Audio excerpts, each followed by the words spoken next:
All right, all right. We are at part 21 from His Partner to His Prey.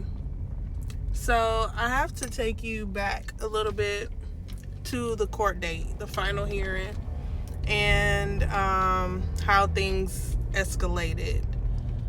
Um, so during the hearing, of course, like I said, my lawyer was prepared to present everything to the judge about all the stuff we had found about Tyler's infidelity and the what seemed to be a threat that he posted on social media. So she was, also going to ask for him to cover lawyer fees and, whatever else. So we get to court and we discuss all of that. And then the judge says, let's talk about custody. Tyler says, we don't have to talk about anything because she can have them. And the judge could not believe what Tyler had just said to him. So he asked him to repeat it. Because he was in such disbelief, he told Tyler to say it again. And he even asked and said, so you don't want to talk about the custody of your children with her at all? Like, you don't want to discuss the custody of your kids? Is that what you're saying? And Tyler said, yes, that's what I'm saying. She can have them. We don't need to discuss custody. She can have them.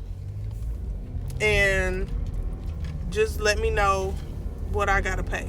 Just tell me what to pay and I'll pay whatever I gotta pay.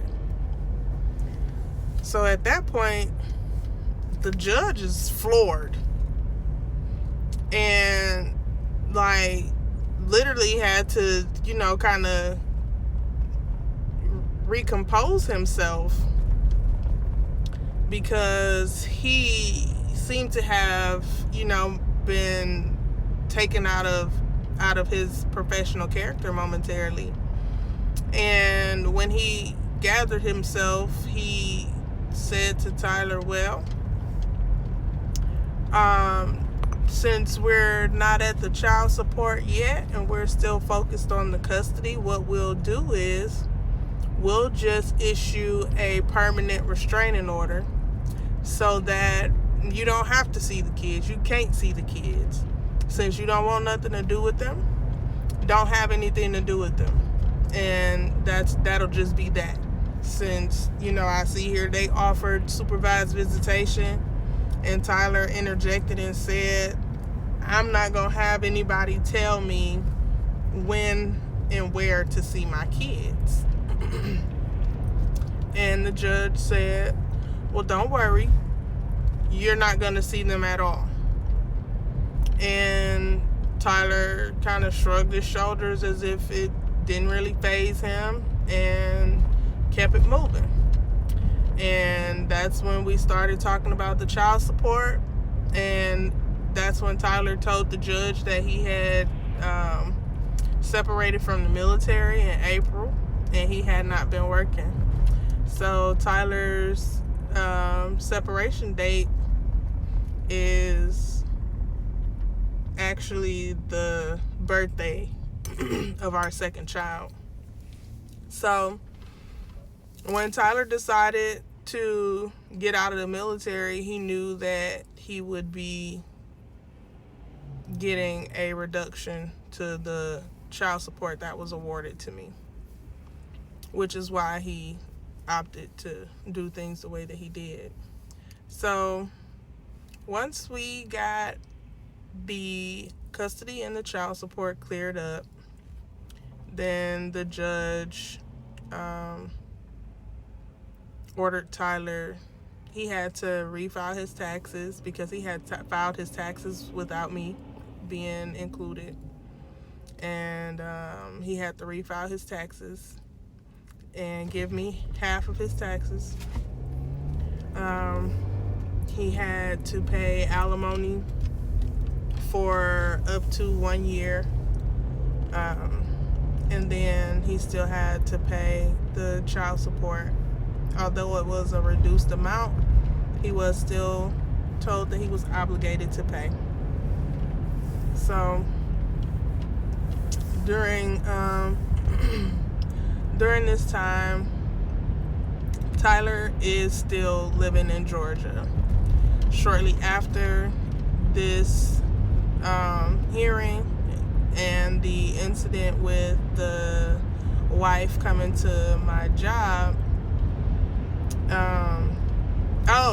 the other part of the hearing, which is why Tyler had to stay in Georgia. Since the marital home belonged to Tyler, I had no ties to it because I left and it was in his name, and I did not want the house. The judge would have given me the home and made Tyler pay for it, but I didn't want it because if he set the car on fire, wasn't no telling what he was gonna do to the house. So I was like, he can keep that, and I just want my kids' stuff up out of there. And the judge agreed. He granted me what I wanted, and Tyler had to stay in the house. Tyler could not sell the house for 5 years. He had to stay. So Tyler, like I said, was awarded the house, and the judge told him that he could not sell the house and had to stay for 5 years. So if he would have breached that, then he would have had to give me some money. So he wasn't gonna do that. So he stayed in that house for 5 years. So which made 2017 he was eligible to move out of Georgia, or at least move away from that house, sell that house, and do whatever he wanted. He could have rented it out prior to that. He just couldn't sell it. And he kept the house. They actually stayed in the home together.